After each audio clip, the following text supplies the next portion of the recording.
अब next chapter है 9th का 2 पॉलिनोमियल।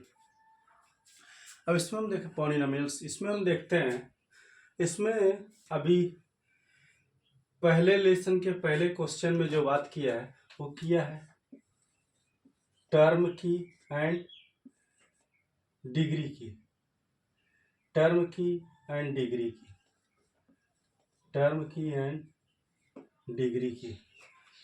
टर्म एंड डिग्री क्या होता है ये चीज जान लीजिए। अब जैसे कि ये आपका इक्वेशन है 5x² माइनस 9x प्लस 4। अब इसमें कितने टर्म है? 1 2 3। ठीक, ये टर्म है। मतलब ये एक इक्वेशन को बनाने के लिए कितने कितने ऑब्जेक्ट यूज किए गए और कितने बार प्लस माइनस सिंबल लगाए गए, तो आपका वो टर्म बन जाएगा।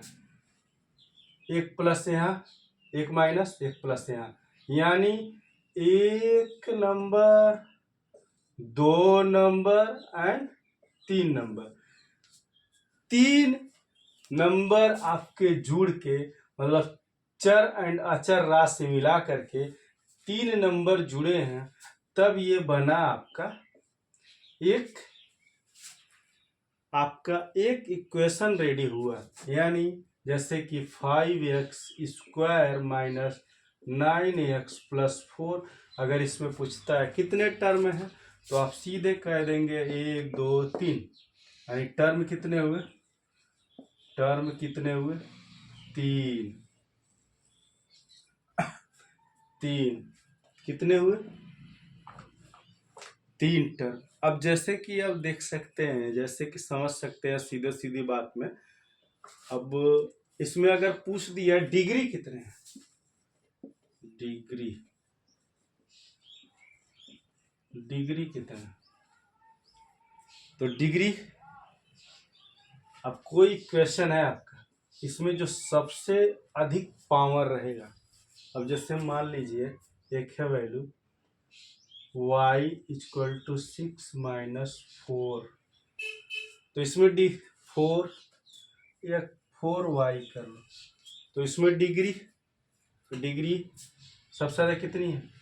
6। y पे 1 डिग्री, तो सबसे बड़ा जो पावर होता है, सबसे बड़ा जो घात होता है, उसी को हम डिग्री में लेते हैं, वही डिग्री में आता है। तो डिग्री इसकी कितनी हो गई? 6। अब इसी तरह अगर लिख दे 6x5 माइनस 6x प्लस 2, तो आप डिग्री कितना लिखेंगे? डिग्री आपसे पूछ ले तो डिग्री कितना लिखेंगे? 5। सब आपका पावर 5। तो आप डिग्री काउंट करने के लिए डिग्री और टर्म आपको बहुत आसानी से समझ में आए। इसमें कितना टर्म है? 1 2 3 टर्म। इसमें कितना? 2 टर्म। इसमें डिग्री कितनी है? जेड की डिग्री कितनी है?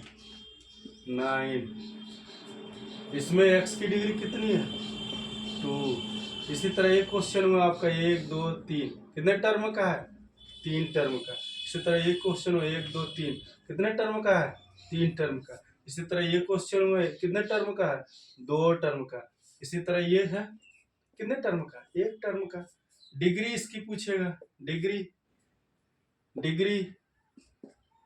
ये 1 इसकी पूछेगा, 2 इसकी पूछेगा, 3 इसकी पूछेगा। पावर कुछ है नहीं, उसकी डिग्री नहीं काउंट होगी। इसकी पूछेगा t² डिग्री कितनी है? 2। इसी तरह पूछेगा जेड पे 2 डिग्री कितनी है? 2 डिग्री कितनी है? 2।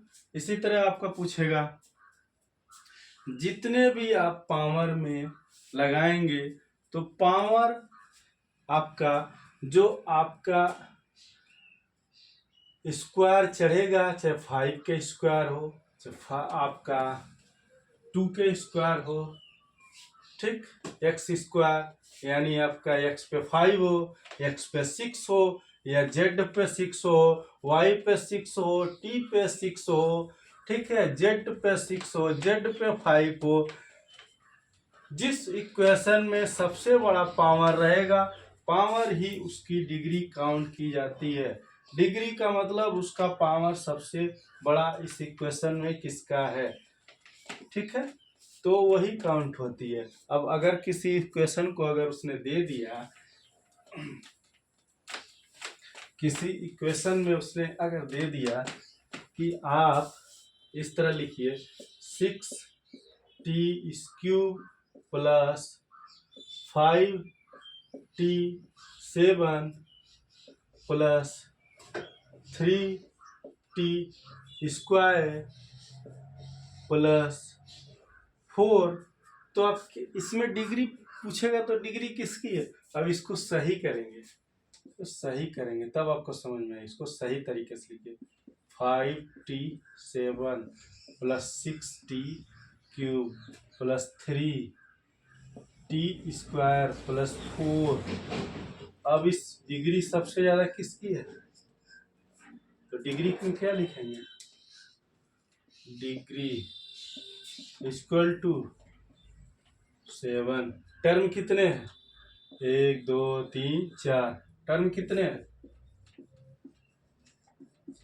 4, टर्म कितने हैं, 4। इस तरह से या फिर कोई चीज लिख दे, फिर कोई क्वेश्चन लिख दे 5x² plus 7x plus 8x plus 9।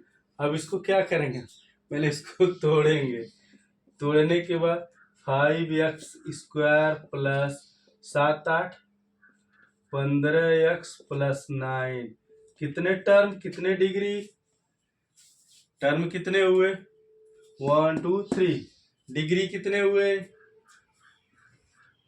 2। तो आपको बहुत आसान तरीका है, बहुत चीजें आसान है, आपको बस सीधे सीधे कॉन्सेप्ट बैठाना और लिखना है। जितनी बार प्रैक्टिस करेंगे, मैथ ऐसी चीज होती है वो सिर्फ प्रैक्टिस के ऊपर होती है, जितनी बार आप प्रैक्टिस करेंगे उतना अच्छा आपको रिजल्ट मिलेगा। प्रैक्टिस करेंगे रिजल्ट अच्छा दिखेगा, ऐसा नहीं है कि प्रैक्टिस करने के बाद आपको रिजल्ट नहीं दिखेगा। कुछ तो प्रैक्टिस कीजिए, हमारे साथ सिर्फ प्रैक्टिस कीजिए, तब भी आपका हो जाएगा। मैं इतने बार एक ही क्वेश्चन को लिखवा दूंगा, इतने बार एक ही क्वेश्चन को इस पे सॉल्व कर दूंगा कि आपका ऑटोमेटिक पूरा पेपर तैयार हो जाएगा, आपको अलग से कुछ करने की जरूरत ही नहीं है।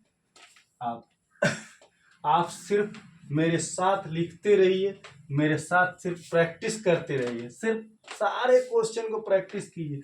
एक क्वेश्चन आपका एक साल में कम से कम 10 बार तो सॉल्व ही होगा एक क्वेश्चन, और एक क्वेश्चन 10 बार सॉल्व होगा तो आप सोच सकते हैं 21 बार किसी काम को आप कंटिन्यूअस कर देते हैं तो आपके दिमाग में वो फिट हो जाता है।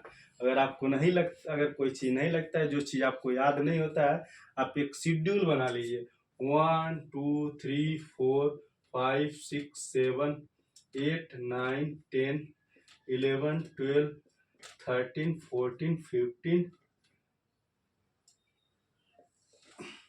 16 17 18 19 20 21। ठीक, आज उसी काम को करिए, सेम काम जो आपको नहीं आता है, कुछ मिस्टेक हुआ, कल वही काम कीजिए, फिर सेम काम जो आपको नहीं आता, कुछ हल्का मिस्टेक हुआ, फिर कीजिए, फिर थोड़ा सा सुधार आएगा, फिर थोड़ा सा सुधार आएगा, फिर नेक्स्ट डे थोड़ा सुधार आएगा, नेक्स्ट डे थोड़ा सुधार आएगा, नेक्स्ट डे थोड़ा सुधार आएगा, नेक्स्ट डे थोड़ा सुधार आएगा, नेक्स्ट डे थोड़ा सुधार आएगा, नेक्स्ट डे थोड़ा सुधार, 11वें दिन थोड़ा सुधार, 12वें दिन थोड़ा सुधार, 13वें दिन पूरा आ जाएगा, 14वें दिन पूरा आ जाएगा, आपको 15वें दिन 16वें दिन 17वें दिन 18वें दिन 19वें दिन 20वें दिन और 21वें दिन ऐसा हो जाएगा कि आपके दिमाग से कभी निकलेगा ही, आपके दिमाग में फिट हो जाएगा, वो जेहन में फिट हो जाएगा। कोई लड़का संविधान याद करता है, पढ़ता है, तो उसको याद नहीं होता है, क्योंकि संविधान में लोग कहते हैं इंटरेस्टिंग चीज नहीं है, लेकिन बहुत इंटरेस्ट है उसमें, अगर पढ़े मन से तो आप कुछ मत कीजिए, संविधान का पहला चैप्टर उठाइए और लिख लीजिए, कहीं लिख लीजिए, कहीं लिख लीजिए पहले अध्याय का, उसमें आपको सिर्फ अध्याय का हेडिंग लिखना है, उसके अंदर जो आपकी अनुसूचियां हैं उसको नहीं लिखना है। लिख लीजिए। अब लिखने के बाद आपको एक वो कंटिन्यूअस पहला लेसन आज पढ़िए, दूसरा लेसन कल पढ़िए, ठीक। फिर पहले लेसन को रिपीट कर लीजिए, 21 दिन 22 लेसन है, ठीक। 22 लेसन पढ़िए, लेकिन 1 से पढ़िए। आपको 395 जो आर्टिकल है उसको मैं नहीं पढ़ने के लिए कर रहा हूँ, सिर्फ लेसन आपकी जुबान पर रट जाएगा, लेसन आपकी जुबान पर रट जाएगा। जब ये जुबान पर रट जाएगा तो आप ऑटोमेटिकली आगे की चीजें कर लेंगे। तो इसलिए कोई चीज रटने की जरूरत नहीं होती है, आपको सिर्फ बार बार करने की जरूरत